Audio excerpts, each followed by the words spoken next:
Good evening, everyone. We are happy to have you join us this evening to begin the conversation of the redesign, repaving of Prospect Street from the Union border to the South Orange border. Tonight, we'll be focusing on the section from the Union border to Tuscan Road. And then Tuesday night, we have the balance from Tuscan Road to Beach, the South Orange border. Um, The meeting's going to be run by our chair of the Engineering and Public Works and Planning Committee, Committeewoman Nancy Adams. Um, I don't see any other members yet, but I'm sure once they join, Committeewoman Adams will introduce them. Um, so you're going to hear a lot about engineering tonight, complete streets. I want to give you two other E's. When we think about this, we think of three E's, engineering, enforcement, and education. And I just want to share a little bit on enforcement. We have been working with the police department to increase the moving violations, get their attention to keeping speed down and dealing with people who are doing things inappropriately with their vehicles. So I'm going to share this chart here. Here are the moving violations year to year from 2024 to 2025. Last year, we had an increase of 996 violations, which was a 42% increase. So we are out there making sure that people are obeying the speed limit, making sure that they are allowing pedestrians to cross intersections. I know we have a lot more to do, but this is a good effort. And so far this year, just in January and February, we're up 6% from 2025. So we want to keep that going and make sure that the police are doing enforcement. On the education front, we want to just reinforce for drivers to stop for pedestrians in crosswalks, for pedestrians to use the push buttons. We've installed these high intensity beacons on these pedestrian crossings. They're better.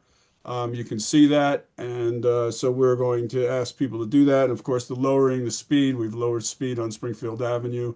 And we want to do more, more of those kinds of things and just educate people on respecting pedestrians, other automobile drivers, and also bike riders.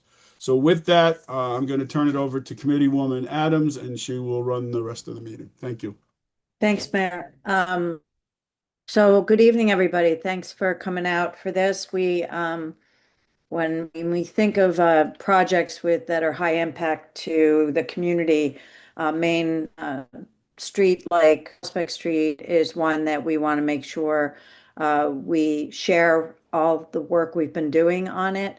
In our prep meeting yesterday, we were trying to remember when we started implementing some different things on Prospect to deal with difficult intersections, speeding, and so forth.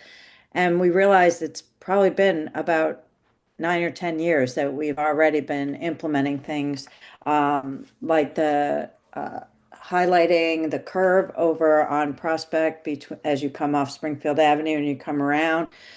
We did some striping and some to make that more visible because people were going around that curve too quickly and getting into trouble with their vehicles.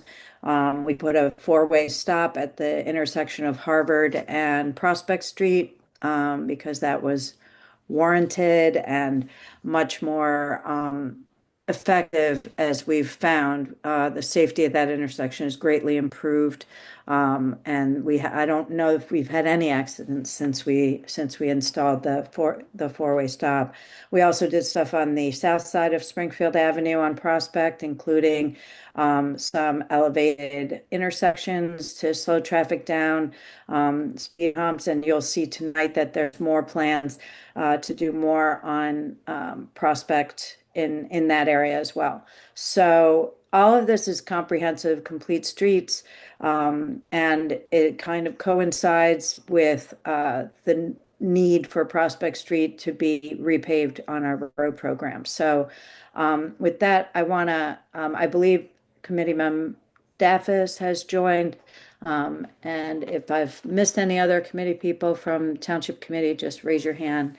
But we're here because we are a very involved Township Committee. We all like to have input in what's going on, and we care deeply about this community. So I'm going to just introduce Paul Kittner, who's our township engineer, Scott Redmond as well from engineering, and Pat Weary is our business administrator.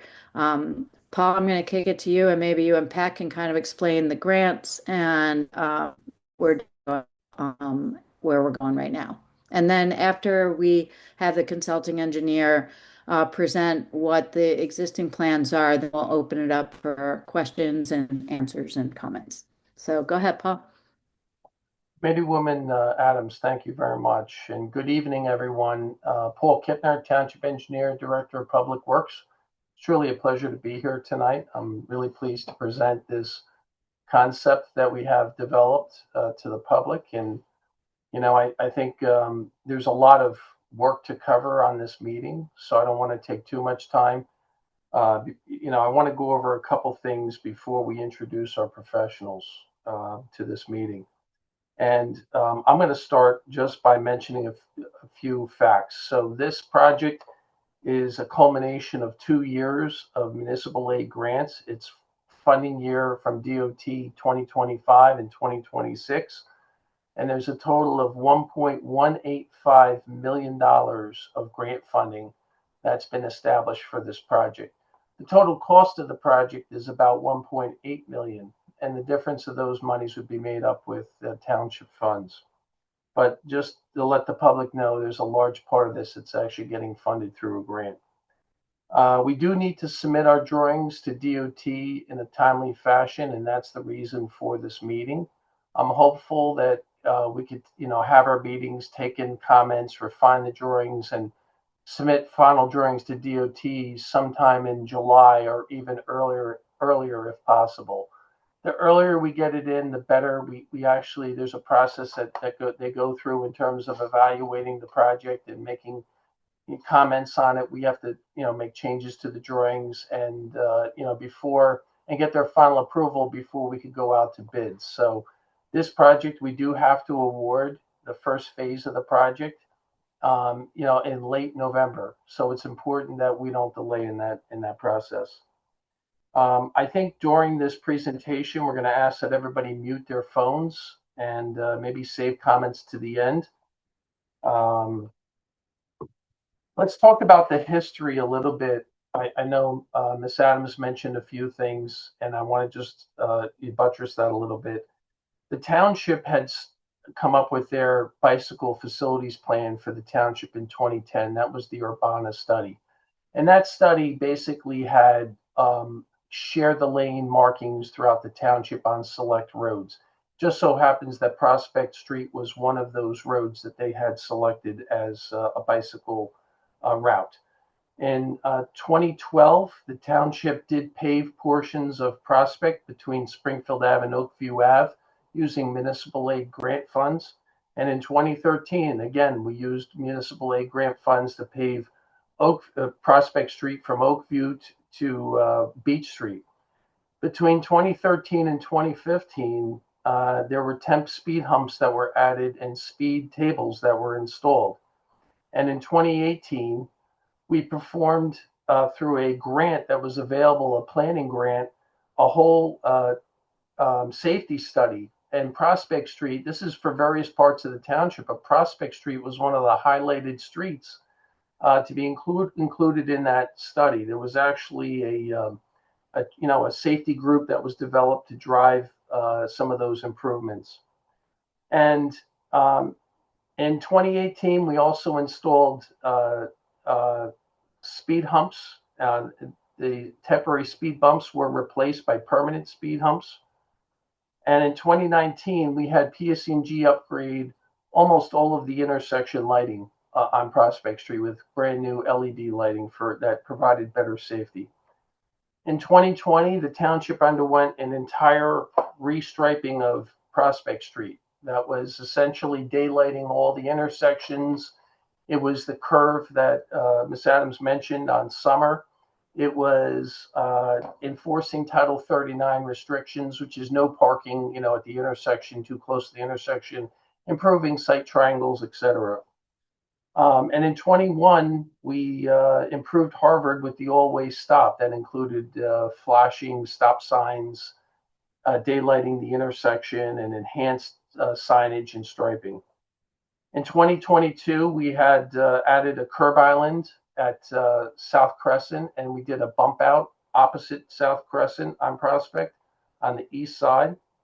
And in 25, we installed tent bollards in response to an incident between pedestrians crossing Prospect that there was an accident there. And 25, we also started developing these plans that you see before you.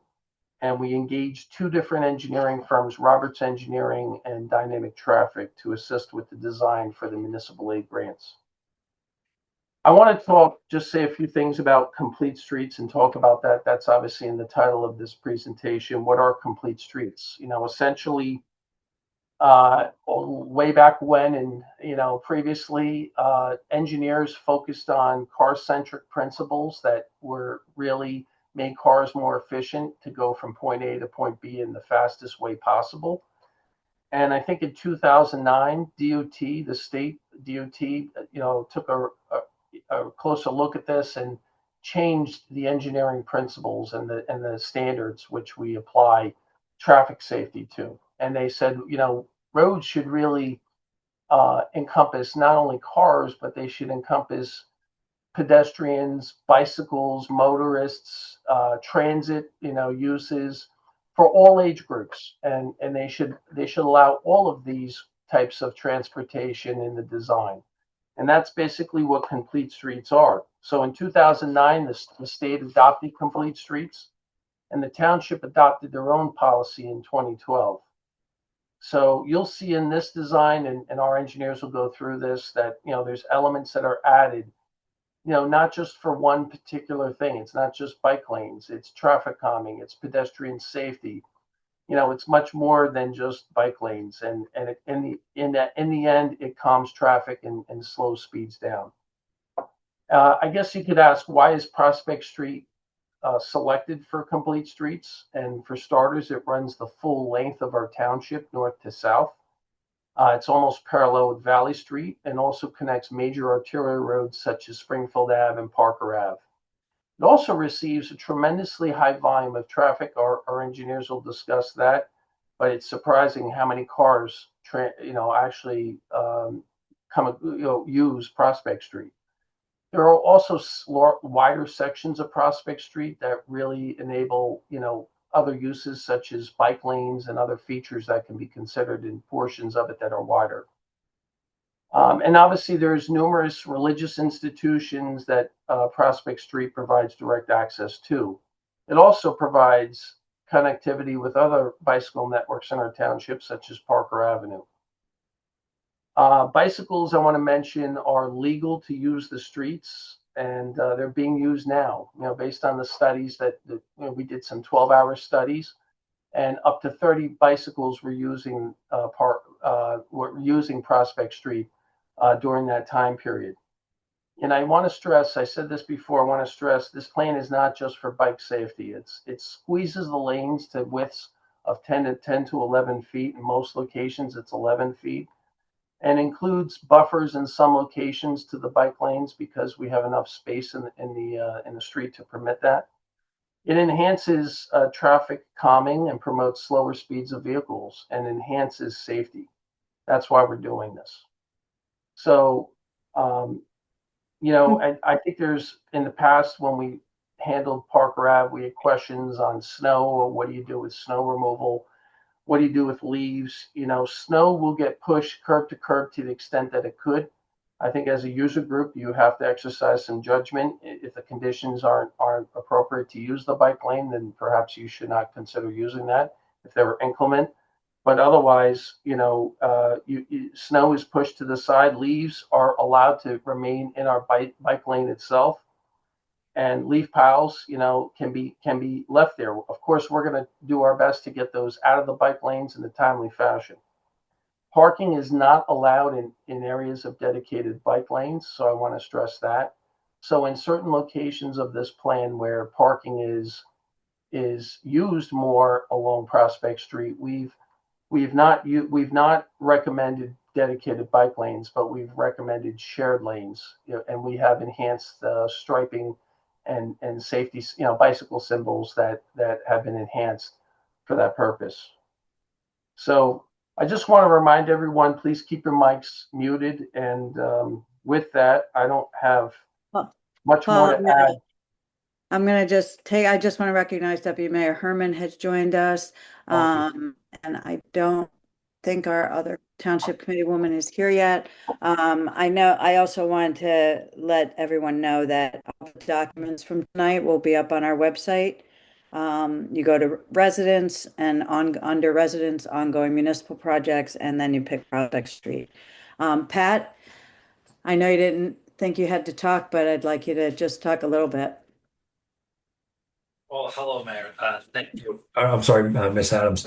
Yeah, I think the only thing we had discussed previously, but we haven't covered, is showing the overall bike network. And I think that was helpful in previous Complete Streets meetings because it helps the public understand what we're looking to do, hopefully throughout Maplewood, and that, this won't be like Parker before, this won't be an isolated implementation, but we're really looking to build out something bigger throughout town. And so, as this infrastructure is implemented, and as we expect a continued increase in bike lanes for the bike use for the bike lanes, we expect more and more usage throughout town. So I'll share with you, let's see, the bike map that our engineer has developed for us, and this has been shared publicly prior. In the green here, you see our what we conceptualize as a bike network. And the important piece is we're looking to connect parks with schools and libraries, police station, town hall, train stations, Springfield Avenue Partnership, the Maplewood Village. And so, we're looking to really use this network to connect all of those places. And on the left side of the screen, we show bike widths or bike lane widths, road lane widths, and what we can accommodate in different size roadways. There are some roadways that, due to their size, we can accommodate or could accommodate parking, bike lanes, and travel lanes. More likely in Maplewood, due to our width, we are able to accommodate travel lanes and either dedicated bike lanes or sharrows, but we are restricted on what we can implement due to the width of the road, and that's important. So on this map, we have noted the average width of roadways, and you can match it up with the legend on the left. And we reference this as we're looking to make improvements, and we're considering what types of improvements we can create. Okay, great. The only piece That's I all think you that want we to hadn't say. covered. That's it. I figured you'd remember what we might have forgotten between me and Paul. So I'm going to turn it over to Dynamic and Traffic Engineering. Is traffic in your title of your company? I forget. Or is it just Dynamic Engineering? The most dynamic. Is that it? We have There's definitely traffic in our title, Miss Adams. Yeah, okay. I thank you for that. The Dynamic Traffic Engineer works on a lot of projects with us, and the Nova Knicks are playing tonight, so Mr. McCormick and I will be jumping on watch that game after this meeting. Patrick Downey is also with Dynamic Traffic Engineering. I'm going to turn it over to both of you to share the screen and show the public what we've been working on for 2 years. Very good. Thank you, Miss Adams. I'll just say hello, good evening to everybody. I'm going to be short and sweet. Pat is going to do the presentation for us. So as Pat loads up his presentation, we'll just say, it's an honor to be here to share these plans. We're very excited about the opportunities that we've identified along the Prospect Corridor, and think it's going to be a tremendous safety improvement once it gets implemented. So with that, I'll let Pat explain it, illustrate it, and then we'll take questions after he's all finished. Sure. So I'm just going to put up my screen. Let me know if everyone can see that map. Yes. Okay, great. So just to provide a little bit of background, kind of the genesis of the project, some of the goals, and then some of our analysis that we've performed that kind of led into the development of the conceptual plan you're going to see tonight. When we look at Prospect Street, just a summary of some of the existing conditions. It's about 1.4 miles long from the southern end at Concord all the way up to the northern end at the township line just past Beach Street. It's really got two distinct sections, south of Springfield Avenue and north of Springfield Avenue. So you'll hear me refer to kind of the south section and the north section in a few different points in this presentation. But to summarize, the south section is a little bit narrower. It's only about 30 feet wide in the pavement. One lane each direction with one-sided parking. Good sidewalk connectivity on both sides of the street. And the traffic volumes and speeds, as you'll hear about in a little bit, are generally lower. North of Springfield Avenue, we have a little bit more room to work with, 36-foot wide cartway, still one lane each direction, currently with parking on both sides, sidewalks on both sides, and higher traffic volumes, higher speeds. Posted 25-mile-per-hour speed limit throughout. So as you heard before, there's some DOT grant funding available to repave the street. It's a really good opportunity for the township to take a fresh look at Prospect Street, because with a repaving comes essentially a kind of a blank canvas to reallocate the street based on current needs for all types of road users. So some of the goals we're looking to accomplish when we look at this street is to enhance safety along the roadway in general, particularly at some critical intersections that either have a history of high traffic volumes or high crash rates or both, and advance the township's complete streets goals, both for pedestrian and bicycle accommodations. And that's all within the constraint that Mr. Weary indicated before. We only have so much room to work with within in the existing cartways. So it's really how to make the best use of the space that we have available. In terms of some of the research that we conducted leading into the development of the plan, we collected traffic counts for vehicles, trucks, bicycles, pedestrians, etc. We also conducted speed studies to confirm what the actual travel speeds are, regardless of the posted speed limit. As you'd suspect, the north section is faster. We have 85th percentile speeds of about 30 miles per hour. So the prevailing speeds are about 5 miles per hour over the posted speed limit, with the number of vehicles speeding a little bit over 50%. A lot of those are within that first kind of 5 miles per hour over, but we do have 15% going more than 5 over. So certainly speed is something we're looking to address throughout these improvements. It's a little bit more under control, closer to the posted speed limit south of Springfield Avenue. We also looked at crash history along the full limits of the corridor for a 4-year period, during which there was a little bit over 200 total crashes in that 1.4 mile stretch. Breaking those down by severity, there were no fatalities, thankfully, but a third of those crashes did involve some injury of some kind. And some of the key takeaways from that is there's really a few hot spots, as you'll hear as we go through the improvements, where those crashes were clustered. Some of the prevailing crash types include angle crashes, which goes into some of the intersection improvements that you'll see.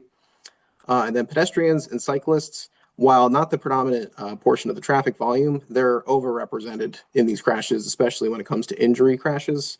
Only about 7% of the total crashes involved pedestrians or bikes, but over 22% of those constituted an injury. So certainly those vulnerable road users are front of mind going through these improvements. And lastly, we take a look at on-street parking. One of the trade-offs being considered in some of these locations is bike lanes in place of an existing parking lane. We did identify parking demand similar to the crashes. It really has a few hot spots.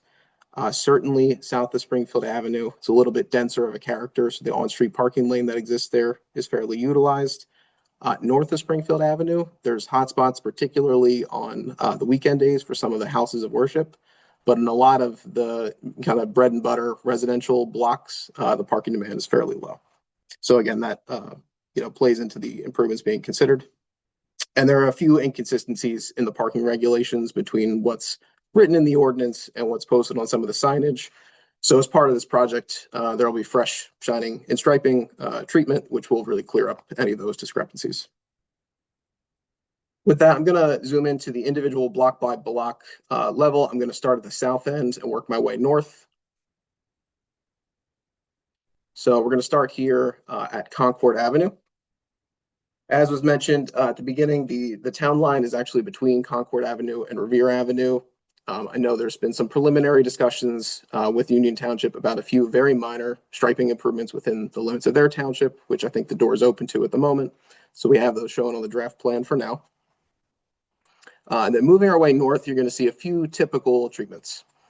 So certainly you're going to see crosswalks on most approaches at most intersections.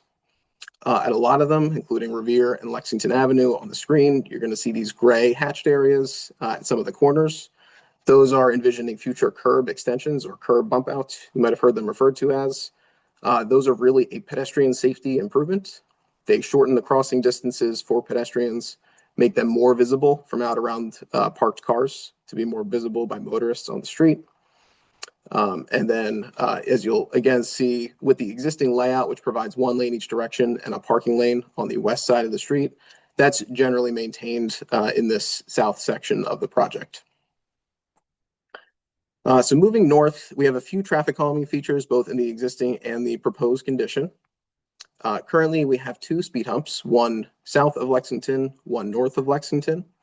Under this plan, we did review the intersection with Lexington Avenue pretty thoroughly and identified that an always stop control would be warranted at that intersection. So that's included in this draft plan. So that would bring all 4 approaches to a stop with a stop sign, not just the side street approaches. With that, we think there's better locations to implement raised traffic calming features like speed humps. So the 2 adjacent to Lexington would be removed, but there's a new one being added further north through the corridor. Continuing to pan our way north, spanning between Franklin Avenue and Hilton Avenue, you do see that new speed hump being proposed. So it's essentially a block and a half past that always stop, about a block to 2 blocks south of Springfield Avenue traffic signal. So it's sort of a logical midway point through this uninterrupted section of the corridor, which we think is where that speed control would be best utilized. And again, at both of these intersections on the screen, you do see those curb extensions bookending the parking and improving the pedestrian crossings on all 4 of the approaches.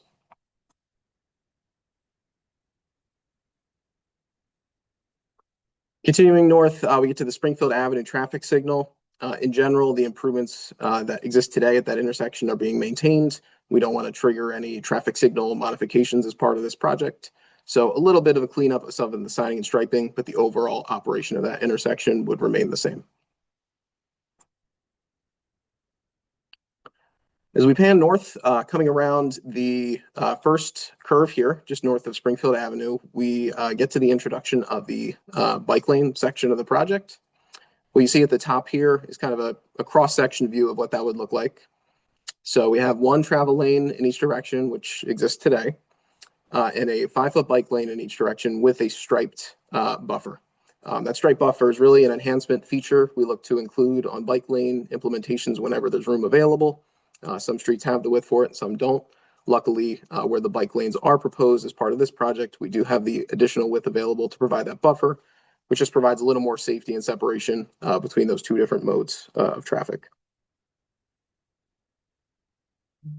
I'm just going to skip to the other side of this match line from here to here, continuing up north toward Summer Avenue, where that curve exists.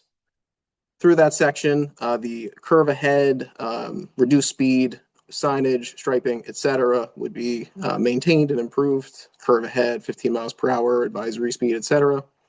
And we would be maintaining the striped center median through that intersection, which I understand has been largely successful since it was first implemented.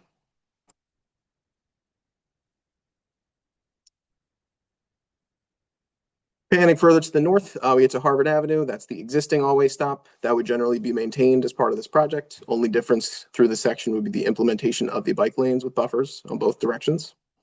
As you'll see too with the bike lanes, we have them called out both with the double stripe for the buffer, also with the bike symbol with the enhanced green background, just for some enhanced visibility of those symbols.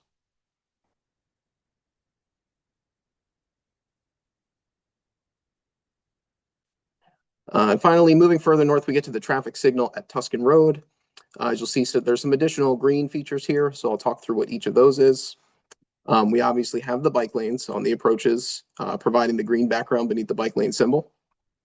Through the limits of the intersection and through the openings of these channelized turn lanes that exist from Tuscan, we have the bike lane extension markings. It's essentially you can think of it as a green crosswalk equivalent for the bike lane, just illustrating to motorists that a bike lane does continue through this sensitive area. Additionally, on the Prospect approaches with the bike lanes, we're introducing bicycle boxes. That's these L-shaped green features, which really allow at a red light the cyclists to get in front of the line of cars in case they need to perform a left turn. It's a little bit safer maneuver for them than trying to weave over to the left side of the lane in advance of the traffic signal. So that really brings us to the limits of the conversation for tonight. Happy to go further, but I'll kind of defer to the township if we want to take a break here for questions on the first section. Yeah, why don't we go ahead and do that? And then if we have time, we can quickly go over the second section so people can kind of think about it before the next meeting. Is there use your raise your hand function thing, the little yellow hand, and that moves you up to the top of the screen? Oh, good. Pat, I may have you reshare, and depending on the question with the area that there is being asked about. Okay. Yep, no problem. Okay. Mr. Howley.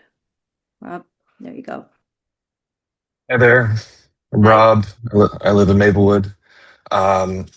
I bike everywhere. My family of four and counting, Ray.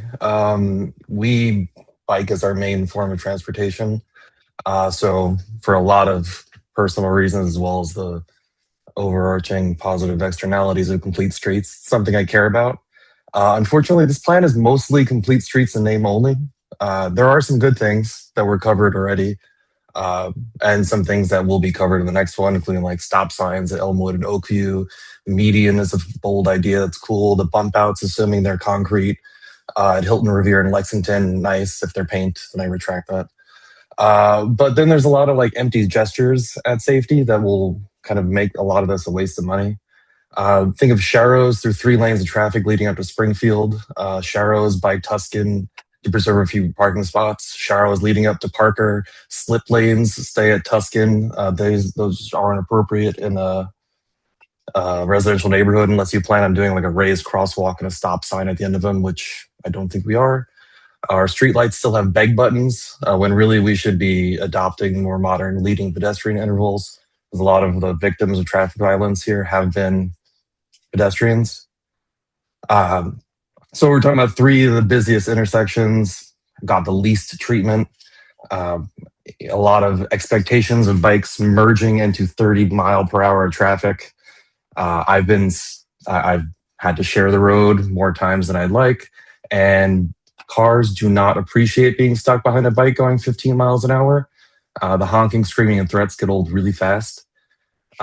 So even where the bike lane will exist, it's going to be paint only, and we have Parker as our test case. One side is always obstructed. That's my route to daycare drop off every day. And the other side, where there's flex posts, is almost never obstructed. We should learn from that. We should use flex posts wherever we can. And so it's whether you call that protected bike lane or not, irrelevant. It needs some barrier. So we have this really important route that we established is really important, connects a bunch of stuff that we care about, but it'll be broken up and left unprotected to the point of being useless. I currently try to avoid Prospect Street despite riding everywhere. And with this plan, I would continue to avoid it. And I figure if I'm avoiding it, given as many miles as like my family rides around, if we want more adoption of getting around without a car, this is definitely not going to get the marginal rider on there. Everyone on the town committee has over the years shown a serious commitment to complete streets over the years, so I trust we'll get to a better holistic design. I saw this as labeled as Plan B. I'm wondering what Plan A was, and I think Plan C hopefully will be better. Thank you. Bye. Okay, thank you. Pat Downey or John McCormick, do you want to address anything that was said there? If not, we can go to the next person. We're taking a lot of this in, by the way. We may not respond to everything that's being said, and that's okay because this is a work in progress. Just real brief, I know there's a lot of different opinions that we encountered on the Parker Avenue project. I expect the same is going to be true tonight. So we're hearing feedback. That's kind of the purpose of tonight's meeting. So we're definitely taking note of it. It's not the final plan by any means. So, we'll continue to see what feedback we get and reevaluate. Okay. just pipe in whenever you want to, and we'll go to Sure. Axel. Axel, you're next. Hi, thank you. Yes. Axel, I live in Maplewood, area in the Hilton neighborhood.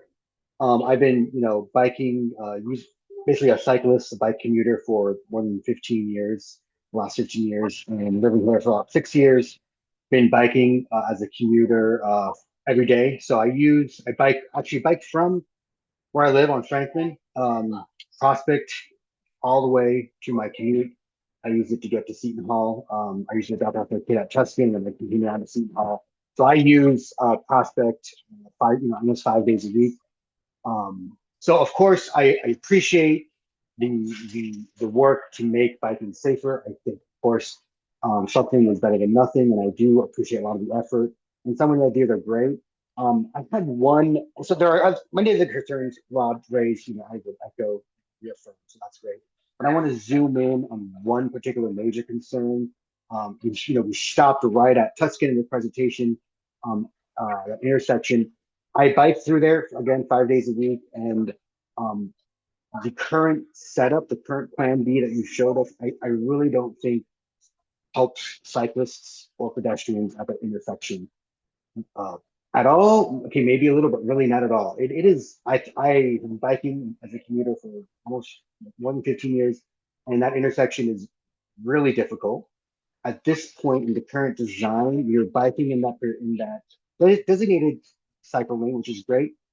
And then the light turns green, and you have to deal with the cars on your left going forward, while there's cars turning right from Tuscan on the slip lane, as there's cars parked to your right as well. The doors may be opening as you're weaving back into traffic. It is not safe at all. And so I'm really curious if we could be creative. We could think of something else to go in that intersection to give cyclists more protection, instead of having all these three different possible vehicles zooming in on you as you're trying to make it to that intersection. Again, cars moving on the left, cars turning right on the slip lane, and parked cars. Not sure if people are used to looking at the side of your mirror before they open the door, and you're caught right in the middle of all that. As there's a pedestrian crosswalk too, with a bump out, which I know is safe for pedestrians. But so as a cyclist, you are thinking of all those. And so with the current design of the intersection really does nothing to help cyclists at that point. So I'm not sure what other options there are. I understand that Prospect Church, they want to keep some parking lots. I get that. I understand. Can we work closely with Prospect Church or some alternative ideas? What about a temporary protected bike lane, a cycle track that goes on the other side of parking, right? I think that's too confusing, perhaps. Something else there, or at a bare minimum, make Tuscan implement a what do you call it? At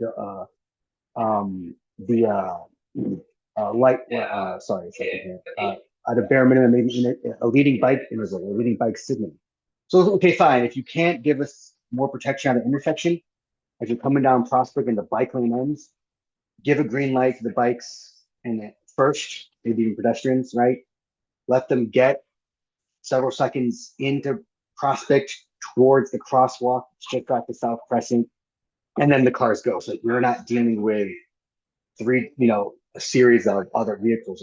So that's my main concern with so far up to Tuscan. I could say the same thing about Parker, but we'll stop right there. That's my main concern. It really isn't safe at all. There's no improvements in that intersection. And quickly, since I live on the south side, just making sure I like the speed bump. I hope we keep the speed table at Hilton at least, and Prospect.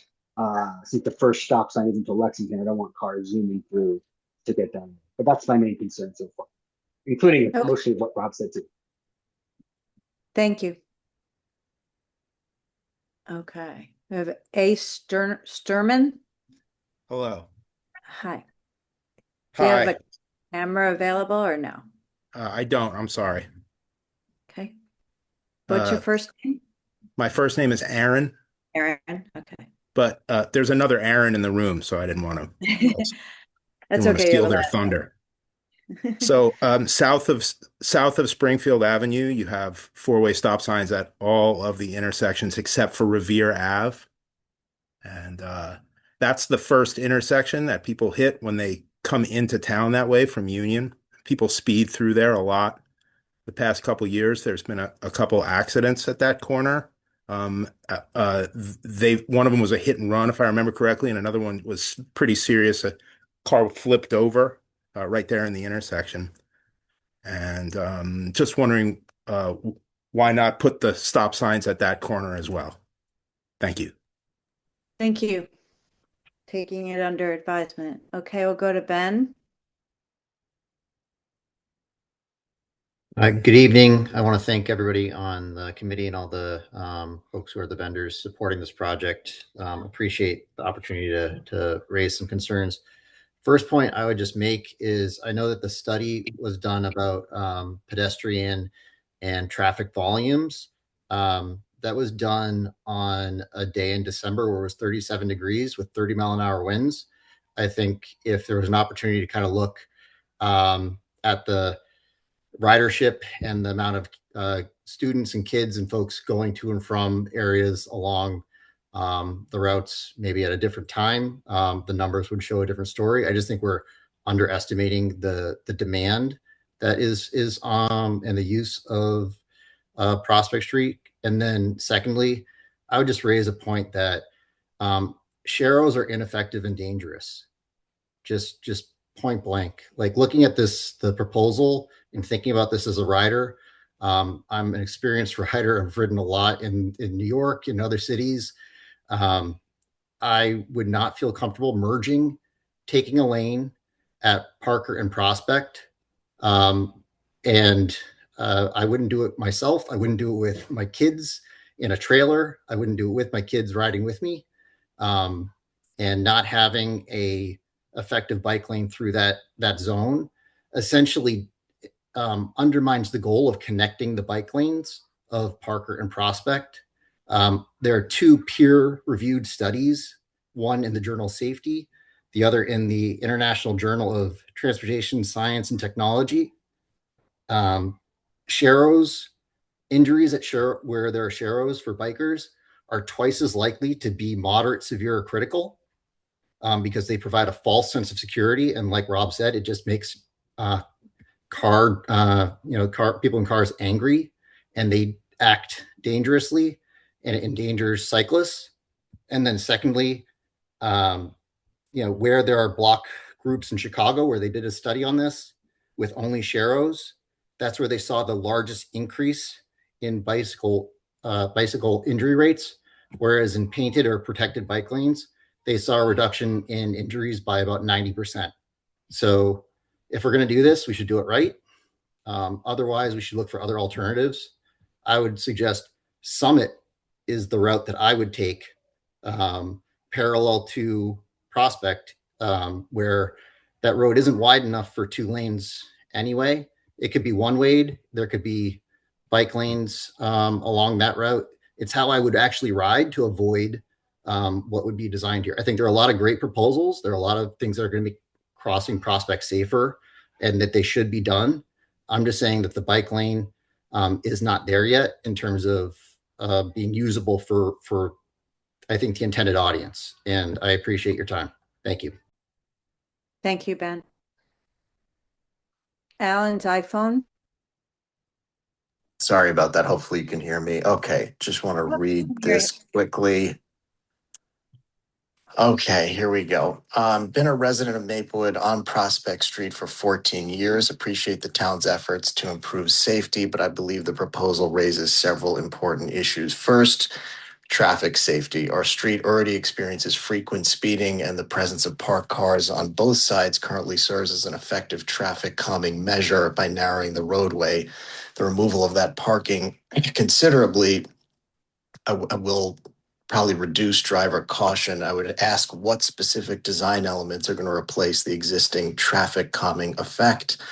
Another safety issue is at the curve along the street where vehicles regularly speed and drift into the shoulder. It's a known condition that's been observed by residents over the years. Putting a bike lane in that location could place cyclists directly in an area where vehicles already encroach, increasing the risk of accidents. On a recent afternoon, I recorded a few minutes of cars going around the curve, and almost all of them went into the shoulder. The loss of parking on both sides of a busy arterial street presents a substantial burden for residents. Many households on this street rely on street parking for daily use, guests, deliveries, service vehicles, etc. Eliminating that is likely to result in spillover onto neighboring streets, increased double parking, and added congestion. So I'd like to understand how the town plans to accommodate those practical needs. And I'd ask for more information about the projected benefits of the bike lane, specifically what data supports the selection of Prospect Street as the most appropriate location. Finally, given that this is a high traffic road, I think it's especially important that any design be context sensitive and tailored to existing conditions. Perhaps alternative approaches such as preserving parking on one side, exploring different routes, or incorporating additional safety measures may better balance the goals of safety and accessibility. I appreciate the opportunity to speak. I put in the chat, I'm not a cyclist, but I agree with everything that everyone said. And I think I hope that means something. So please consider that. Thanks. Thank you. Thank you. Eddie Bennett? Hi there, good evening. I am Eddie Bennett. I live on 776 Prospect Street. I was part of the NV5 safety committee that originally put in for the speed bumps that are on Prospect right now. Sorry, I'm turning up my volume because I have some neighbors here that were watching on the TV as well. I saw that you had done in the past 4 years the crash study. You've gone back to 4 years ago. Before 4 years ago, though, we had so much speeding here that cars were flipping into the street. Flipping into our driveways, into our homes. There were children that were hit in the crosswalk areas around here. That's why the speed bumps originally went up. I want to know if anyone's also thought about with the four-way stop just between Franklin and Lexington. On those two blocks, there are 11 driveways. The houses are very close here. If you stop traffic, it's going to be impossible to get in and out of these houses here because it's going to back up. Prospect's a very busy street. Though we have those calming measures now, it doesn't come to a complete stop, so we can find time to get in and out of our driveways. But there's so much congestion here, and I believe the sharrows that you're proposing allow a false sense of security to bikers who don't bike here. I think any parent who lives here knows that we don't let our kids ride on Prospect because it's dangerous. My son grew up here, he's now in college, but before that he rode his bike up to Springfield, and then I was like, then maybe you can get in the street where it's a little bit bigger, but there was no, we never allowed him in the street here because it's so dangerous. People come around that corner on Concord like gangbusters, and they take off, and the only thing that slowed them down are the speed bumps. So taking those out, I'm not so against a four-way stop, but I just don't know if it's going to do what those speed bumps did. We put those in only a couple of years ago, and we have seen a tremendous difference in this neighborhood. There used to be almost a car accident every 2 weeks, and now there's like one. They're still happening. My car was hit, a car flew off, hit my house, hit my car, hit my neighbor's car, took out a fire hydrant, and I'm just imagining that's just with the speed bumps there, So I would just really, really caution taking those out and giving everyone this false sense of security here that's not here. It's just Prospect in this area is not okay. It's not safe here. Sorry, I can't hear anything. Are we? I think that's really all yeah. We got everything. Got everything you said. Thank you for that. It was important. All right. Thank you. Thank you. Alex.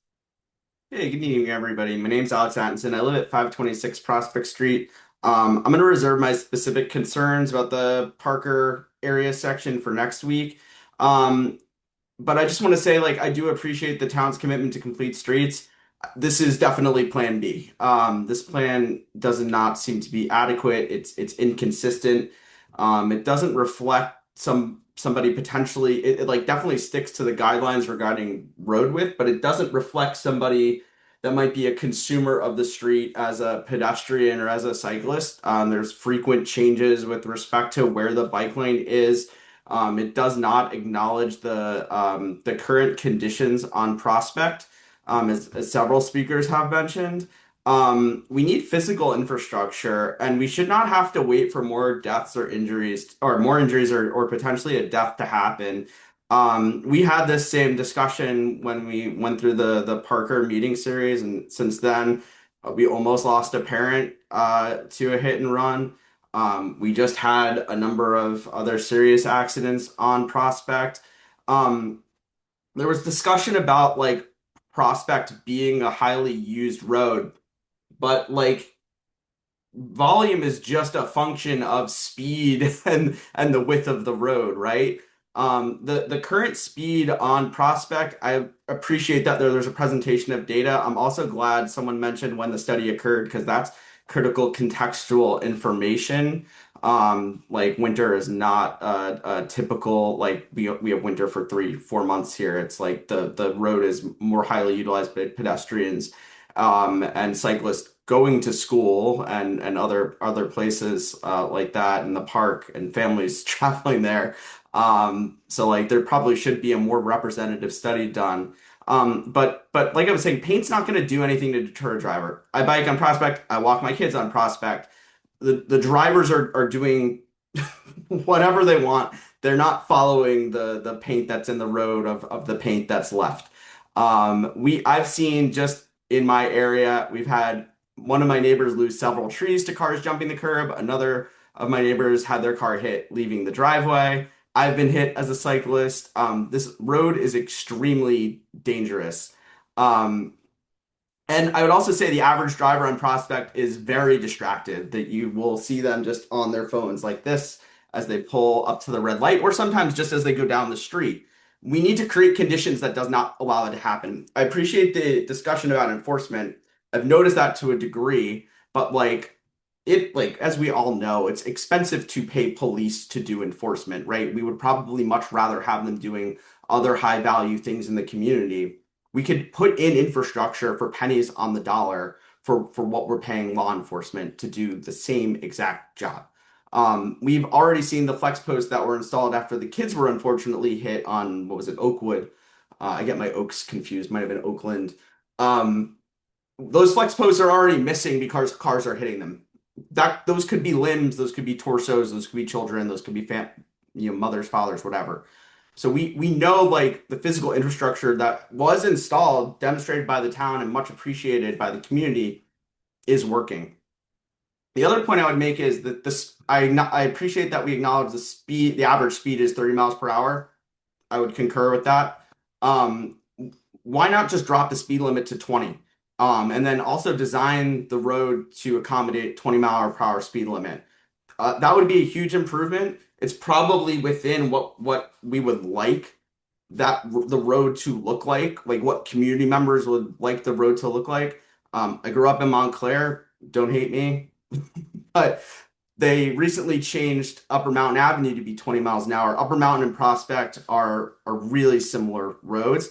It's made a huge improvement. So like while we would obviously appreciate increased enforcement, like there are changes we could make tomorrow that would make a big difference. I'm just gonna I want to let other people speak. Just a couple other quick points. The leading pedestrian interval idea is great. We should have it. Essex County implemented it in their new traffic lights on Valley Street. It works. The pedestrians are much more confident crossing the road. So like I appreciate the amount of planning that went into this. It appears to be watered down for some reason. So like we want to have a connected bike network in this town, but this plan doesn't actually lead to a connected bike network because it's so compromised. Maplewood's a walkable town, right? It's not this plan is just for cyclists. Cyclists are kind of like the meat in the sandwich between the drivers and the pedestrians in this plan. part of the appeal of Maplewood that differentiates from us from other towns is that Maplewood is walkable, and this plan does not really address that. Just crossing some of these crosswalks is extremely dangerous. You might press the button on some of these stoplights and not get it for a cycle, and then you have to cross anyway. So like I think there are real changes that could be made to this plan. I appreciate the opportunity to discuss, to provide feedback, and I hope you guys take some of these suggestions under consideration. Thank you. Thank you. Ciara? I happen to see your message come in that you need to put kids to bed. I can relate. Thank you. I'm you, sorry that's to fine. cut ahead of other people. I am Ciara Sharon. I'm a resident of Concord Avenue. I am an architect, so I very much appreciate the process and all the work that went into this.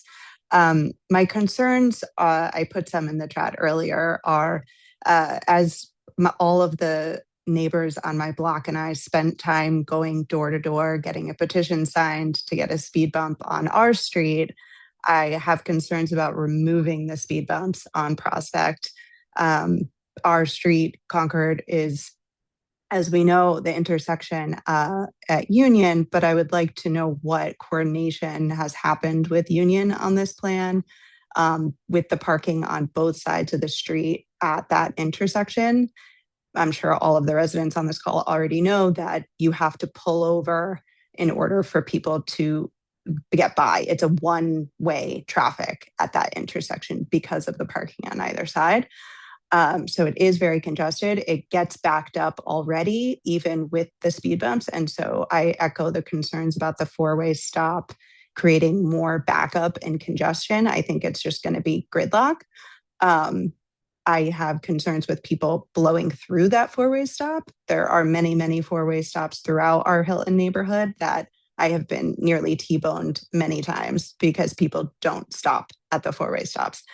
And the concerns with Union coordination, we have been trying to get this speed study done on our street for 6 months to get a speed bump, as we're one of the longest straightaways without any sort of traffic intervention. And it was not coordinated with Union.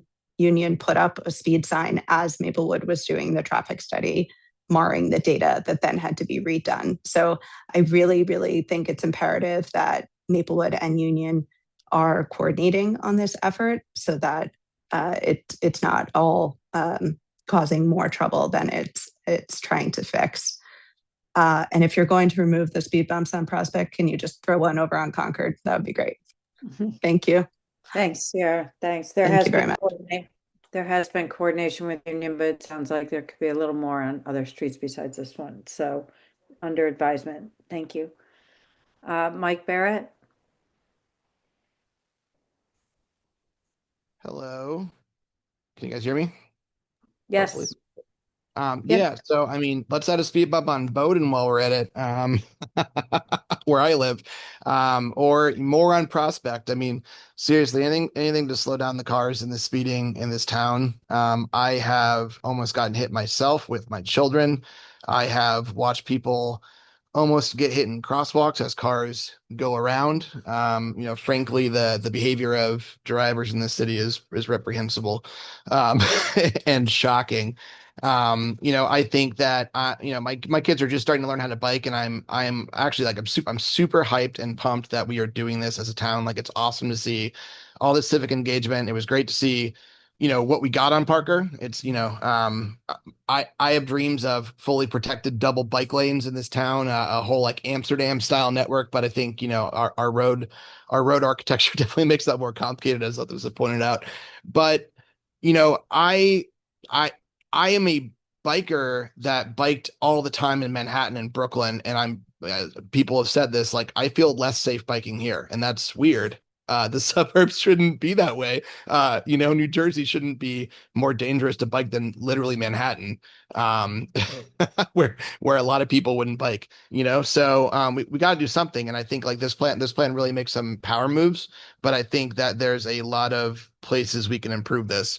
I do have one really specific question for the engineers to lead off with, and this is on the Springfield Avenue intersection on the way towards Union Township.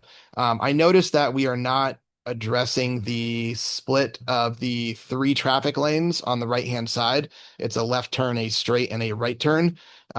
Instead of, reducing that to say a left turn plus a straight and right turn 2-lane, where we could actually continue the bike lane from Prospect all the way into Springfield and transition to Sharrows on the other side where we have the more narrow roadway. We have opted to not do anything with those 3 lanes. And I mean, I'm not sure why we need a dedicated right turn lane onto Springfield when it's already a no turn on red anyways. So, it's a opportunity to keep the bike lane going and avoid the Sharrows, which I think, as many people pointed out, are pretty dangerous. Which is definitely the next point I gotta make. Like, as a biker, as someone who's looked at the data, Sharrows don't work, right? The bike lanes we're adding, I'm super thrilled to see that the majority of Prospect is getting actual bike lanes. That's rad. That's awesome. That's safe, right? Sharrows aren't gonna cut it. Super dangerous, right? And I understand that this is a compromise for parking or whatever it is, but frankly, we have side streets everywhere. There's ample parking. Cars are going to adapt. Cars are going to figure out a way to get to where they need to go. Sacrificing the safety of the bike lanes for Sharrows just to add, retain parking in some key locations really seems like a compromise that is going to put our citizens at risk, both pedestrians and bicyclists, right? Beyond that, I'm glad to see that there is a physical separation between the roadway and the bikeway with the striped paint. But I really got to echo what people have said. Paint is not infrastructure. Those flexi poles that have been put up have increased pedestrian safety. We have had some real messed up things happen on Prospect with pedestrians. My kids cross that all the time. As I mentioned, I live on Bowdoin. I use the Tuscan intersection. I cross towards the Crescent Streets all the time. It's my way to town, and it's dangerous. Like, people don't stop with the high vis. The crosswalk's there, but it's still dangerous, right? Adding these flexi poles, I think, Alan mentioned some concerns about people going around that curve super fast, veering into the shoulders. This is exactly what these flexi poles help prevent. As people mentioned, they still get hit, they still get knocked down, but it does a heck of a lot more than air and no physical separation between the bike lane, the sidewalks, people's houses, and the place the cars are. So, it seems like a pretty cheap way to put a pretty big benefit in place, since we're not going to do concrete barriers and these kinds of things. So, plastic bollards kind of seem like table stakes to make this a really safe project. And then I think the last thing I just wanted to cover, I think people have mentioned this already, but again, I cross the Tuscan. It honestly shocks me that there is any crosswalk in this town that I have to press a button to get a walk signal. Like, that's ancient tech, right? Like, and I'm not a traffic engineer. I don't know what's in those little boxes, but it seems like it's probably just a setting or a switch on these things. The walk signal should be on by default. People have talked about the LPI, leading pedestrian indicators, actually give them an actual bonus time to cross safely. There are modern ways to do it, and our town is pretty far behind for a pedestrian safety perspective. So adding curb bump out sort of crosswalks, these kinds of things is great to see. But adding those walk signals where, if I can't press that button on Tuscan, that's already hard to press when I'm wrangling a toddler and the walk signal doesn't go on. I'm waiting, or I'm crossing safely or unsafely against traffic when I don't have a safe walk signal. So, thanks for your time. And, for everyone that's put a lot of work into this, that's 2 years in the making. Super cool to see this, right? I moved to the suburbs. It's a walkable town. This is awesome. But I'm like, where do I bike? I miss it. I miss biking, and I want this to be safe. I want my kids to be able to bike around, not just in a packet bike bus, but, safely throughout the entire town. So that's what I'm here for. Okay, thanks, Mike. I can't read the name. It's M. DeQuinzio's iPad. Yeah, hi, Mark DeQuinzio. Oh, Mark, okay. I live at 700 Prospect, right on the inside of the curve at Somer. I would like to urge the township committee and all the engineers on this call to come out and look at what's left of the striping you did a couple of years ago to narrow the lanes and slow the traffic down. The reality is the drivers coming down Prospect Street towards South Orange do not stay in their lane. They cut the corner off and they're into the shoulder. And the striping has basically been erased. If you put a bike lane with stripes as a barrier, the same thing's going to happen.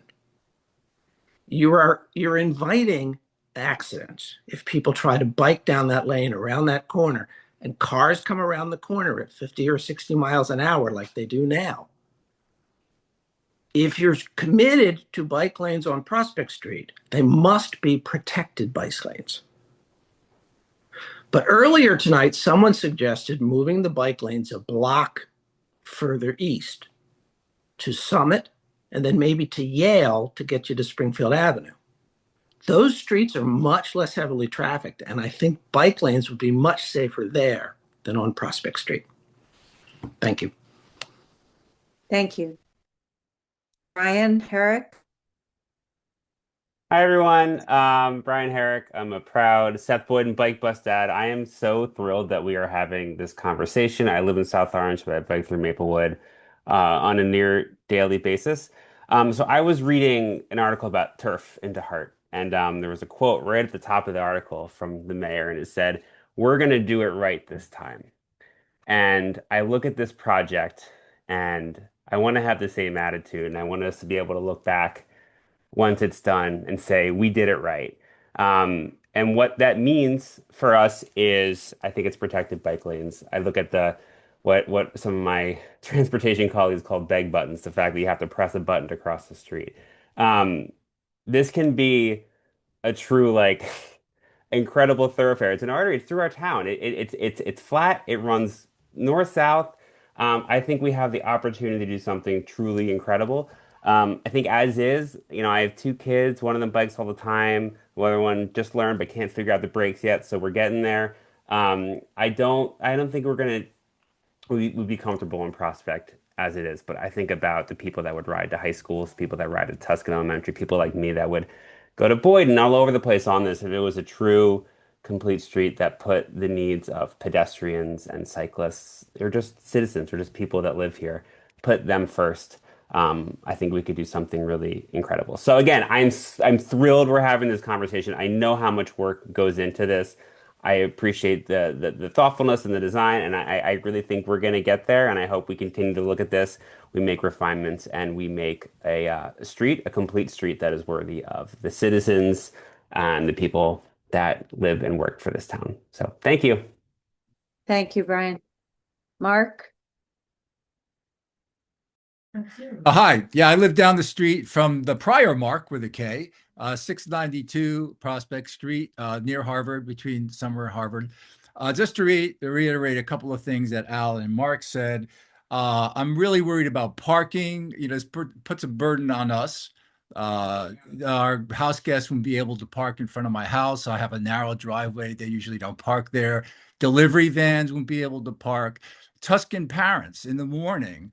There are a lot of parked cars when the parents dropping their kids off to school and picking them up. What's going to happen in the mornings? And I do think it's dangerous. I think the parked cars do slow down traffic. I think Alan mentioned the drift that cars have into the shoulder. I don't think that's going to stop happening. I think it's quite dangerous, and I think it's going to tie up traffic. And I think Summit would be a more logical street. It's a quieter street. There aren't as many cars. Cars don't whiz down the street. I think it'd be a lot less dangerous. Those are the major points I'd like to make. And just again, keep in mind the mornings at Tuscan on our block, lots of cars in the mornings just come down check it out for yourself. Like I say, if people can't park there, it's going to be pretty much of a mess in the mornings. But thanks for letting me talk. Thank you so much, Mark. James McGregor. I got to click all my buttons to get up on screen. Hey, I'm James McGregor. I live in South Orange, right on the border with Maplewood. Bike on Prospect as part of my commute to the train every day, 4 days a week. Also regularly bike on Prospect to and from Maplewood Village, the library, things on Springfield Avenue. I really appreciate that we're having this presentation, this conversation, that you guys are thinking about this. I was reading the website with the project plans. I also really appreciated the framing on there, talking about creating a town-wide system of bike lanes to enable adults and children to travel to our parks, schools, shopping districts, and train station in a safe manner. I feel like the plan as presented is a start. There's stuff that I definitely liked. I like the Tuscan bike boxes. I hadn't heard about the kind of possibility of like early start traffic lights for bicycles and stuff like that. I know it's not part of the plan, but when somebody mentioned it in their comments earlier, I was like, what a great idea to make those Tuscan bike boxes even better. I know there's some stuff that you're going to cover in the next meeting. I really liked the Elmwood and Oakview four-way stops. I think that's a great idea for slowing down traffic on Prospect Street, where even those of us who are thinking about this stuff drive faster than we should because the street encourages you to drive faster than you should. Couple things that gave me pause, really in particular, the starts and stops of the bike lanes along Prospect. Having the bike lanes kind of disappear, reappear, I think it means less predictability for all users. For those of us who are biking now, I'm going to keep biking. But I think one important thing that makes us all safer is having more people, bicyclists using the road. And I know there's folks who want to take that step and aren't comfortable doing it unless they have bike lanes, especially on a road like Prospect. And, I know folks have talked about, like, could we put the bike lane somewhere else? Like, Prospect's a critical artery for getting around town. And, there's not really an alternative to that. It's like, it's how you get places. So I feel like people aren't going to start biking unless the infrastructure makes them feel safe. I think, acknowledging there might need to be some parking, but less parking, less sharrows, more connected bike lanes. I think some flex posts would be a great idea. I think all of those would be an important part of improving on the plan. Also, I just thought of this while somebody else was saying it. I share the concern about the 3 southbound lanes on Prospect at Springfield. I bike through there all the time. I think an idea like the one suggested of no dedicated right turn lane could make sense and is worth thinking about. So thank you. I appreciate the opportunity. Thank you. We're a welcoming community. If you live in South Orange, you can come and talk with us. All right, who's next? Mark, I think that's the same Mark who already went. Your hand's still up, so I just want to make sure I'm not missing another Mark. So I'm going to go to Robert. This is Mark DeQuinzio. I just raised my hand again. I'll go at the end. Oh, okay. Yeah, we're gonna try to get everybody on who hasn't spoken already. But it was different Mark. Sorry, Robert.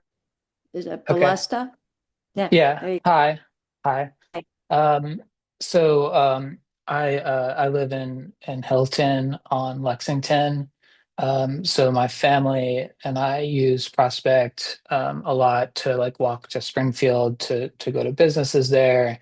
And I use Prospect as part of my bike commute to the train station and to town if I'm going to town.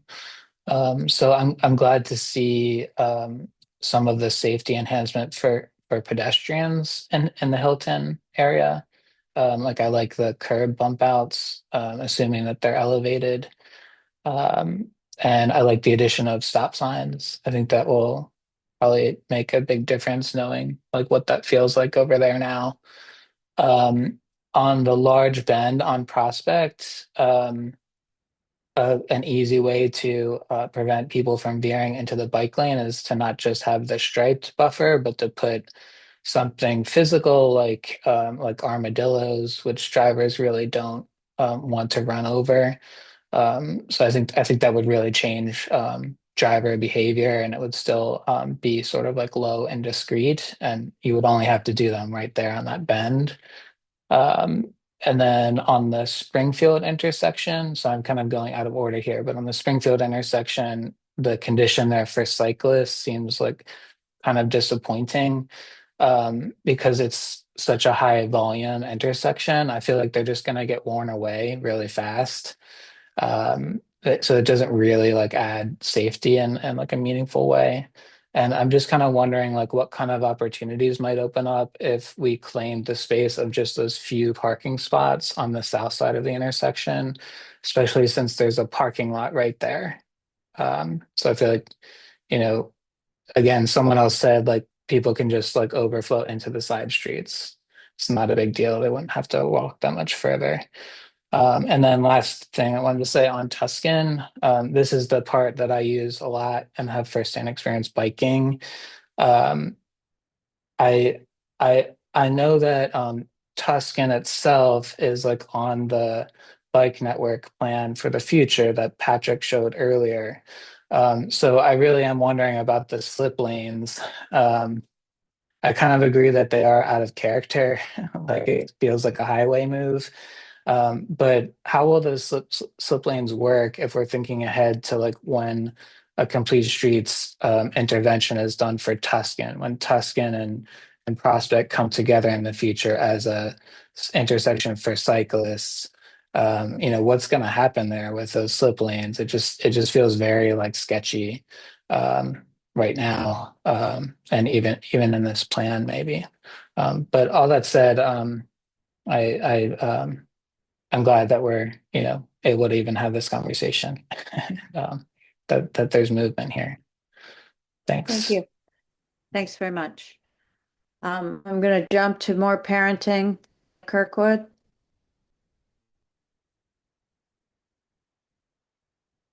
Where'd you go? Did you go away? Oh. Hey there. Hi. Shameless pandering. Sorry, she let me jump the line because I got to throw some kids down. I'm very, But very I'm a- much in support. I'm really a bad. driver and a biker. I live on Alberta, so I drive to the train station in the morning, and I drive from the train station at night, and I park. And the thing I've noticed about my behavior is that when I turn onto Elmwood, I take the turn more safely because of the plastic bollards that are up there. I really appreciate that as a driver. I also bike around town. One thing is that I'm not going to take this guy on Prospect yet, right? It's not a safe street, and I've been a biker for years. I bike in Manhattan every day, and the parts of Manhattan where I bike have the infrastructure that make me feel safer than it does in Maplewood. In a way where before we moved out here in 2021, we were biking in Brooklyn, right? Because we had that sort of infrastructure, and it's like I know the shadows don't keep us safe. I've seen my behavior as a driver affected by the physical barriers in the spots where I turn, and it's nice, right? And everyone knows that the pain. Everyone knows, anecdotally from what Mark DeQuinzio said, that if you turn on if you look at any spot where there have been painted barriers, what we've had are run over painted barriers, right? So I just want to echo a lot of what everyone else has said. I think this is a fantastic start. I'm glad that everyone is taking this seriously. I hope that this is not the final plan, because I do want more physical barriers that will enable us to bike around and drive around safely. And thank you for your time. Thank you. All right, iPhone John, thanks for your patience. Yes, hi, John Flanagan, 672 Prospect Street. How are you, Nancy? Have a lot of thoughts, but there's been a lot of great comments, and I mean, I've lived on Prospect Street for probably 27 years at this point. And I guess first of all, I should step back and just say I'm an architect. I work in the city. I walk to work every day from Prospect to the train station. Avid cyclist. And I think there are possibly ways to make Prospect a safer street for both bikes, parking, and cars. But I think we really need to look more globally at the issues that are making Prospect unsafe. In the time that I've lived on Prospect Street, I'd say there's probably been, I don't know, a 20, 30, 40% increase in the volume of traffic on the roadway. And it seems that we're subject to sort of uncontrolled development. We're building much denser properties in adjacent towns and even in our town, but yet the roads aren't getting any wider and the volume of traffic is getting higher. So another thing, so I get to Penn Station, I walk down Broadway. My office is at 18th Street and Broadway. So Broadway is a good example of there's vehicle traffic intersecting with pedestrian traffic, open plazas, protected bike lanes, all the way down Fifth Avenue. One thing to consider is, do we really need 2 wide bike lanes for the fairly limited volume of bicyclists that are on the roadway? I have a very good idea of how much traffic is going on that roadway, both vehicular, pedestrian, and bicycles. One thing that I think is a possible option that should be explored is 2 lanes of traffic, a single row of parking, and that parking can serve as a physical barrier to protect the bike lane. That's done on many roads in New York City, and I think that's fairly successful. So I think considering using a bike lane that's 2-directional, and then having possibly dedicated traffic lighting that's for the bike lane separate from the vehicular lane.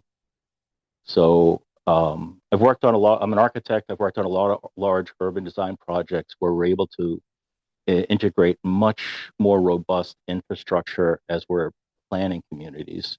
It's difficult in a community of our age. And I do think the need for parking on Prospect Street was kind of, I won't say cavalierly discussed, but anyone who's ever spent any time on Prospect Street during school mornings, school evenings, between Tuscan and Harvard, or even longer, church Sundays by the Prospect Church, there's a huge amount of demand on the street for parking. And a concern that I have to have an unprotected lane is it becomes a passing lane. I can't tell you how many times my wife has tried to make a right turn into our driveway on Prospect Street, and someone tries to pass her on the right side at a high speed. Just incredibly dangerous driving that we really need to deal with in a more meaningful way.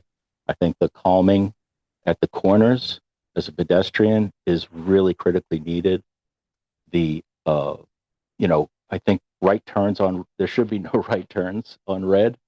I think I've seen my life pass before my eyes, at least on a weekly basis at Prospect and Tuscan, and then also at Valley, and where it intersects Valley. That's an incredibly dangerous. That's probably one of the single most dangerous intersections in the city, and part of it is because cars are allowed to make a right turn at high speeds, and very, very dangerous. I feel for Ray, the crossing guard there. He's a soldier. So that's it. Thank you, Nancy, for having an opportunity to speak, and hope you're doing well. Thanks, John. Yeah, okay. I couldn't see you in there, in the little tiny square. You're half sorry. the size of everybody. I'm on my phone because I started on I started the call on a train on the subway, got on New Jersey Transit, and then walked home and sitting. Appreciate it. Here you are. So okay. Thanks for all those suggestions. Have a great night. You too. Elisa, Doctor. Hi, good evening, everyone. Yeah, my name is Dr. Eliza Brevard Rodriguez. I live in Union, but my backyard is in Maplewood. Thank goodness I only have to pay taxes to one of you. And I live in that corner lot that is on Concord and Prospect. So everything that I hear about the chaos on that turn is my life.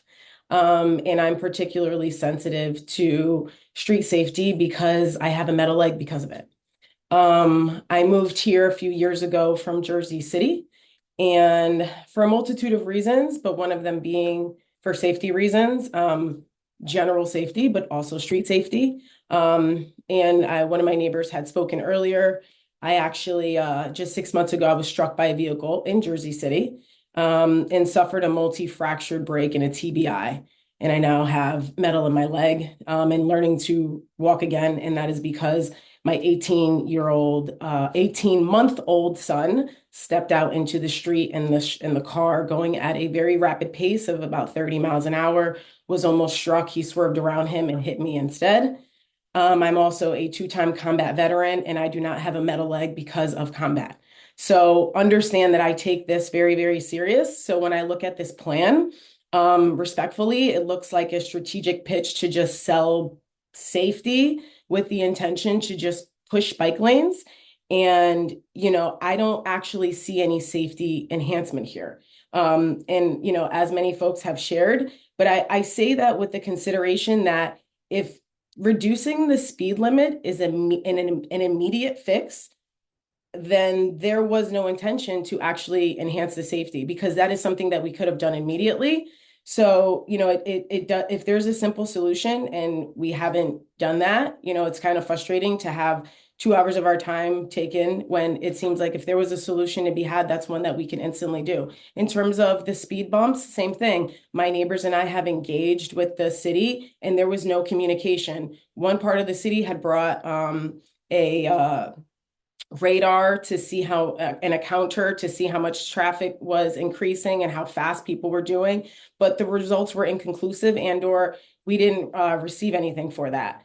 The other part of this plan is that, it's been stated that Prospect is clearly already narrow, but, I think in the name of, wanting to obtain these grants, and I understand that that's these cities' motivator to make sure that the changes that they make are so in line with the grant that it's receivable. But, when you think about New York, the streets are wider. They're 6 to 10 feet. And we had this problem in Jersey City, which is one of the reasons why I moved here. So to see these mistakes that we have made in Jersey City, it has increased the time for emergency vehicles when they make the bike lane with just one lane, just all of these changes to these streets that have a lot of traffic.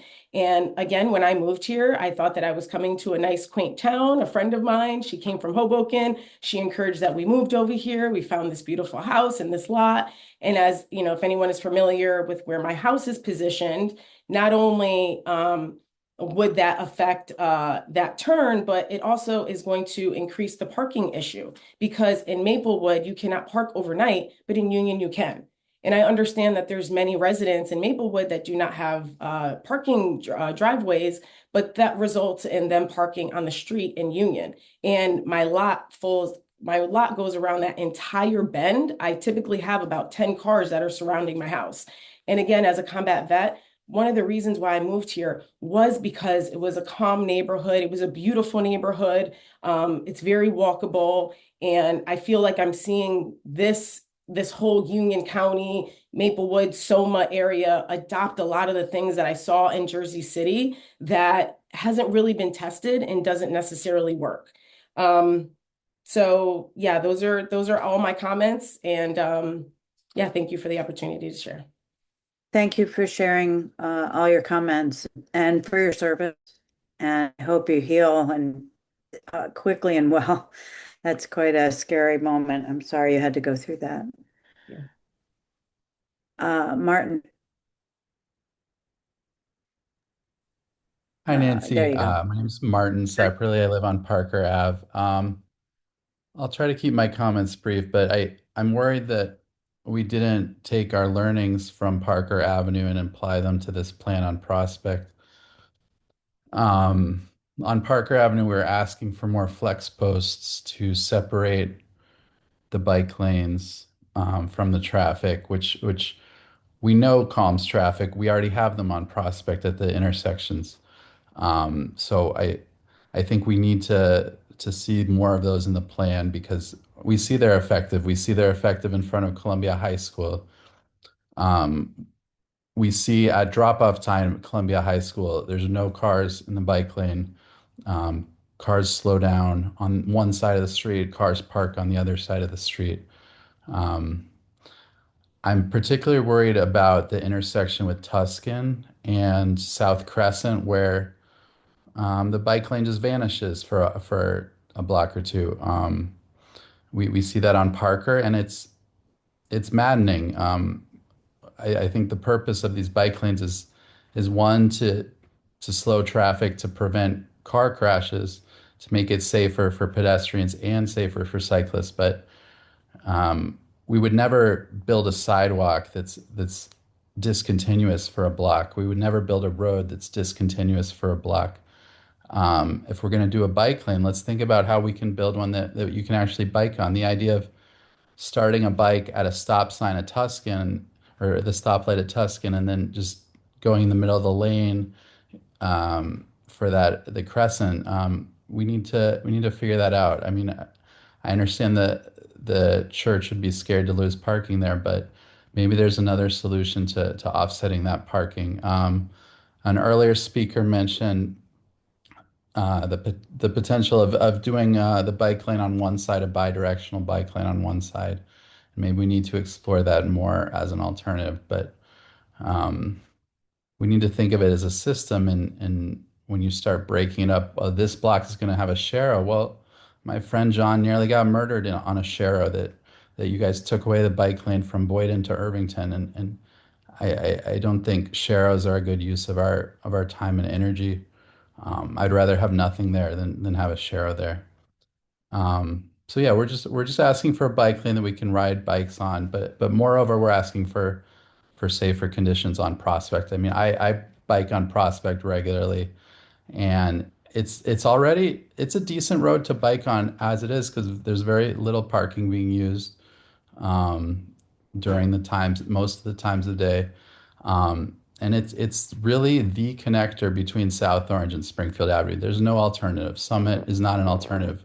You can bike on Summit today. It's a steep hill on Summit. It's nothing like Prospect. We need to connect this because it's a major gap and it's kind of vital for our bike network, and it's vital for all our kids getting to school. So I'm excited that we're talking about this plan. I'm really excited there's this funding for it, but we have to work it out so that it's actually something that we can bike on. That's not just decorated parking.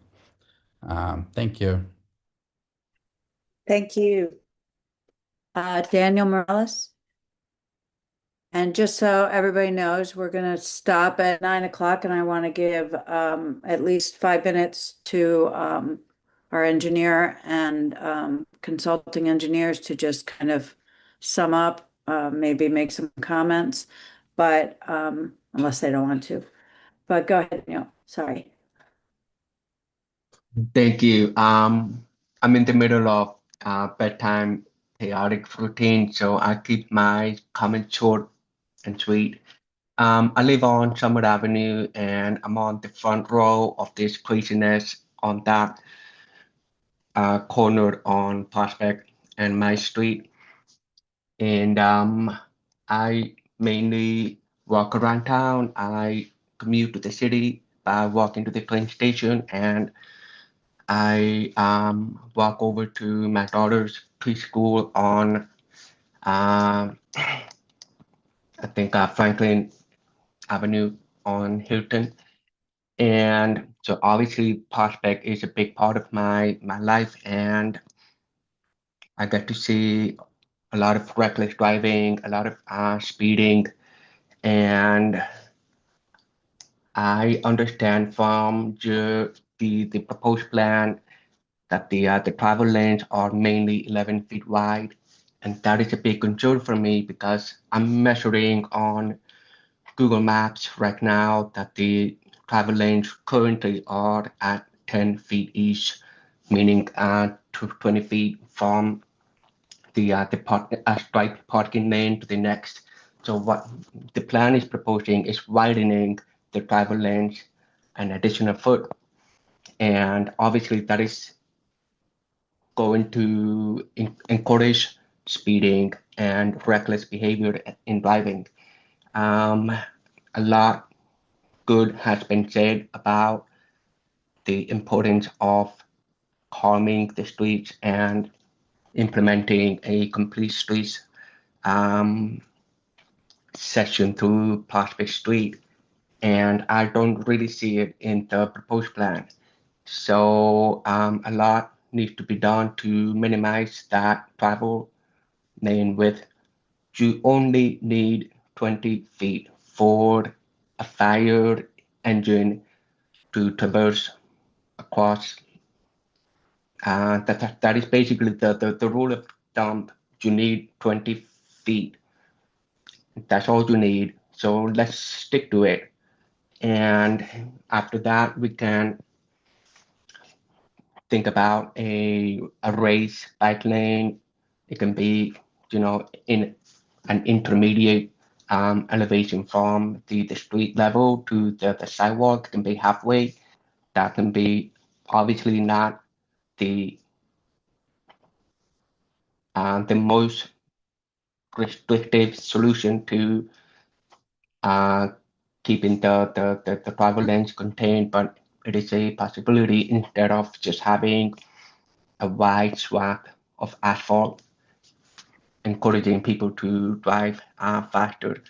So please consider 10-foot travel lanes, and please push your engineers to and advocate for us, because we're pedestrians and cyclists, and we live in this community and in this neighborhood. We see reckless driving every day.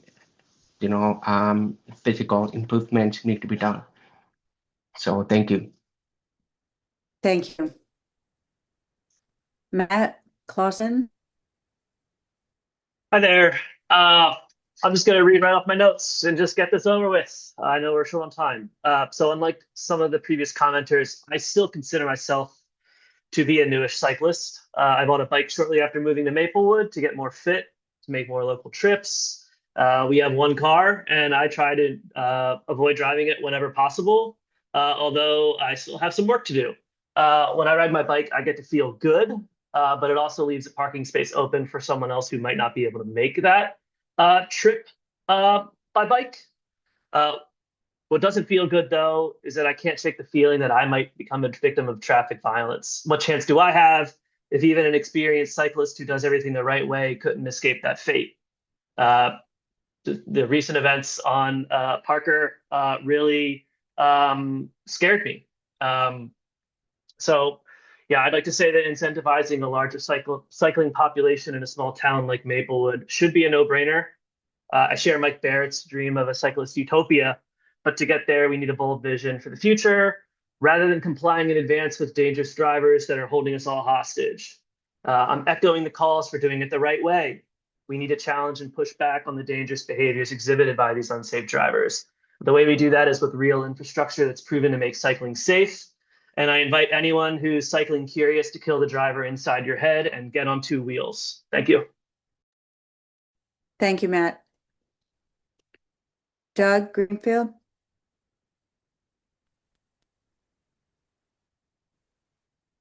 Doug, are you there? Okay. I'm not the only one who can not hear anything, right? Double negative. We'll go to Julia Flath.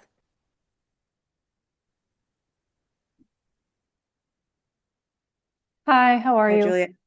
Good. I live in South Orange, a block from Prospect Street, and I'm very excited and grateful that the town is putting this work in to make Prospect safer and figure out the best way to add bike lanes and alternative transportation to Prospect Street and other streets. And South Orange is looking at Prospect Street as well. I think it's important to keep that in mind.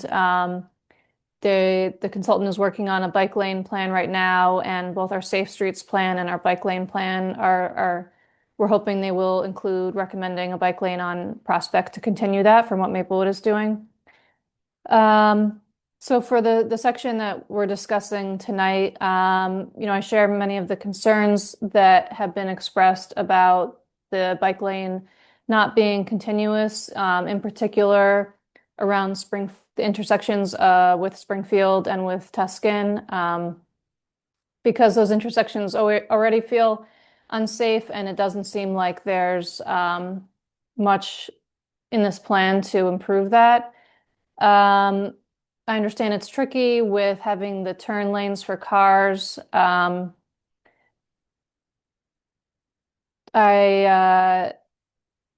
So, something for the engineers to look at. I think someone mentioned the idea of removing the right turn on red in one of those intersections, which might be a possibility. Also, putting green bike boxes at those intersections and a leading pedestrian interval. So even if you can't, continue the bike lane, at least giving both bicyclists and pedestrians precedence to be at the front and cross before the cars would really help. And at the Tuscan intersection, the slip lanes, removing those would also help make it safer, and maybe that would free up some space that could help accommodate, needing parking for the church, but also bike lanes and safe crossing. So something to look at there, and having parking for the church. I think it is important to have, at least a few handicap accessible spaces for those who need it. But beyond that, they can find other parking in the neighborhood, and, so that we can really minimize the amount of discontinuation in the bike lane. That would be benefit everyone. And we don't want to set, a precedent that businesses and religious institutions always get to keep all of their on-street parking, because that's kind of a dangerous precedent to set as we're building out these bike lanes around town. I think that covers my comments so far. Thank you so much. Thanks, Julia. Doug, are you there this time? Greenfield. Can't hear you. All right, we'll go to Josh. Good evening. I apologize if I'm a little spotty. I'm out of country and joining remotely. I am a resident of Park Ave. I primarily access Prospect from Somer and Harvard. I am a Tuscan dad. My concern, and I apologize, I joined late, having seen this announced through Village Green. I'm not seeing the studies that are justifying all of these changes. While there are some studies, and I am a huge advocate for traffic safety, sharing the road. I have 3 children across multiple schools. I don't let them bike on Prospect. I don't let them cross the street, except for my oldest, on Prospect, primarily because of traffic. I am concerned that this traffic calming is not addressing the curve between Harvard and Springfield. That is a 15-mile-an-hour zone. In the past year, I have seen 1 radar setup saying your speed. I've not seen any police presence, so I'm not sure how adding bike lanes to that curvature or more lines is going to reduce that or improve the safety. We have had an uncountable amount of accidents or car flips on that curvature. And I even remember, I think it was last Mayfair, it was hosted to ask for feedback and suggestions. My concern with all of this is there's some broad changes being made to a thoroughfare to share the road. but it seems to be specifically studied at 2 intersections. I feel very remorseful for the families that have had children injured at crosswalks. I appreciate all of the markers that have gone up in those areas. I think it's done significant justice. I hope that the township performs more studies in these high traffic, dangerous areas than the 2 that were shared in this chat with me that justify a return on this investment. I am all for shared roads. Obviously, we have more cars and cyclists potentially, but obviously a bicyclist accident is less damaging to a pedestrian than a car. What I don't see is police presence at all. And I use Prospects anywhere from 4 to 12 times a day. I frequently am in South Orange, and my concern here is that while creating other avenues of transport and travel, that it is not going to limit people passing through stop signs quickly, not checking their, the safety of driving. And I hope that you consider adding other methodologies to support that traffic management, because the lines and bumps, I don't feel are going to do that. Okay, Thank you for the time. Much appreciated. Appreciate you taking the time. Doug, are you there this time? Doug Greenfield? Yes, I am. Can you hear me now? I can hear you now. Okay, thank you for your patience. I switched to my phone this time. Okay. I'll just touch on 2 things that, well, first of all, Doug Greenfield, I live on Valley Street. I'm a cyclist. I'm an urban planner. I'm an advocate. I was involved with the advocacy that resulted in the Complete Streets resolution in 2012. Just 2 things I want to mention that I didn't hear others address already. One is on a Prospect in Summer. There's need to accommodate left turns from Prospect to Summer. That's the route I would go to where I live. That's a route to Park Avenue, Summer, that whole neighborhood. So the route from Springfield Avenue to Prospect and left on Summer, that's what we do. That's what other people do. But it's a, in addition to everything else that was described as with the problem that Summer, that's also a challenge as a bike, taking the lane to make that left turn. So I'm not sure what the solution is, but to add it to the list for the engineers to look at. The other thing I wanted to mention is left turns onto Springfield Avenue. I think bike boxes would be a good idea.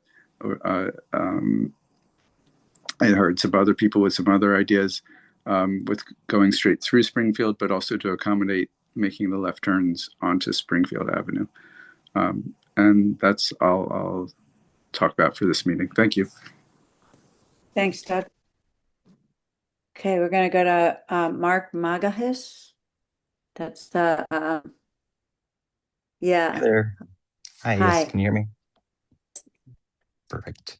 Hi, everybody. Mark McGahis. I'm a Maplewood resident on Hughes Street. Been here for maybe 3 years or so, and a bike bus dad. I try to bike as much as I can over driving my car. We are a 1 vehicle family of 4, and we do primarily ride by bikes. So anywhere we can, weather permitting, obviously. And I really appreciate the town for all the efforts that are going on for making this a complete streets town. I would really love to see a continuous bike lane all the way to a Prospect to be able to connect South Orange and Maplewood. So echoing a lot of the sentiments that I think everyone here has is that we all just want safer streets, and some traffic calming measures in ways that are going to promote multimodal transportation, and and to be able to have one less car on the road could really just push that forward with these ample bike lanes everywhere. So again, thank you, and I'm looking forward to seeing this come through. And yeah, thank you. Thank you. Sorry, I butchered your last name. No, that's okay. You're right Okay. on. It's okay. Thank you, though. Thank you. And just the last, I'm going to ask Mark and Julia to keep their comments as brief as possible, since you already spoke, so we can get to closing up and to our engineers. So, Mark, you want to start? Yeah, thank you for giving me the chance to speak a second time.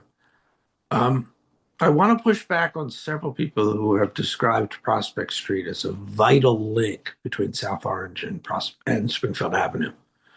When the weather is good, my wife and I get up in the morning and walk from our house on Prospect Street into South Orange and back. And we do not walk on Prospect Street. We walk down Bowden to Tuscan, and then we walk down Summit to Garfield Place, and then we walk down Titchener to Irvington Avenue. There are alternatives for safe bike routes and pedestrian routes outside of Prospect Street. Thank you. Thank you very much, Mark. Julia, she's still here? No. Took your hand. Okay, good. I mean, I don't mean good. I'm just saying, I just noticed. So Paul, Patrick Downey, John McCormick, you guys have anything you'd like to add at the end here before our next meeting, by the way, everyone, is May 4th. It's next Monday on Zoom. So, Paul? Yeah, Miss Adams, thank you. My hand is numb from writing so much, and That's fine. I think a lot of the comments were very good. People had many, many good comments. And this is why we do this, so that we could get this input that's so vital from people who use the street every day. So appreciate everyone's comments. I think, we've heard more infrastructure and continuous bike lanes and, enhancements at traffic signals, more protection at the corner of Summer. So I want to take an opportunity to go through all my notes, maybe even re-listen to the video. And, I want to meet with our professionals to go over some of these findings to see what we can implement. And, obviously there's going to be a discussion internally as well. I just want to remind everyone too, though, this is a balancing of uses. When we're talking about streets, it's not just bikes or pedestrians or cars. It's a balancing of uses of all of these. So the ideal perfection is making it safe for all to the extent that we can. So we will look at all that. Thank you very much. Thank you, Paul. And I agree with that. It's a balance of a lot of different things, right? Balance of uses. It's a balance of uses, routes by emergency vehicles. It's a balance of costs and tax dollars, and as well as education and enforcement, which is really important to Mayor's point before. So, yeah, John or Patrick Downey, do you guys have anything you want to say or before we close? I would just echo what Paul indicated. I think we got a lot of good feedback. We'll compare our pages and notes on our end with his. A few of the things I've heard, I think there is some opportunity to incorporate, especially some of the more, inexpensive features. A few of them we can take a look at. There might be some limitations, particularly at the traffic signals, just what can really fit in the scope of a project like this. But even if something's not done as part of this project, it's certainly not ruled out as part of a future project if a different source of funding becomes available. That's a good point. Thank you for raising it. John, did you want to say anything?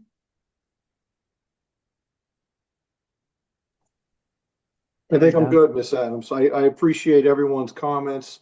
Paul, my hand is numb as well. We'll compare how many pages you have versus how many I have. But this is a balance. It's always a push and pull.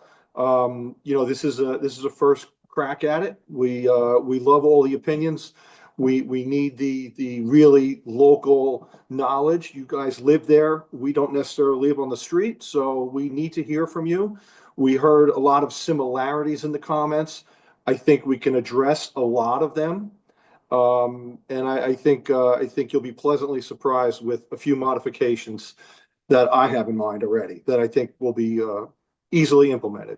So stay tuned. We'll be back next week. Yep. Sound like a TV commercial. Yeah. Scott Redmond, I just want to give you an opportunity if you have any thoughts you wanted to share or No, I don't think so. I think Paul said everything that needed to be said, and so did Pat Downey and John. It's a balancing act, and we're going to incorporate all the feedback. We got a lot of good feedback tonight, and we'll make revisions where we can. Okay. Well, thank you everyone for joining tonight. Take time out of your evening. I have an 8 a.m. work meeting tomorrow. No fun there, but so I'm going to close it up, and we'll see a lot of you, I'm sure, again on Monday night on Zoom. So have a good evening. Bye, everyone.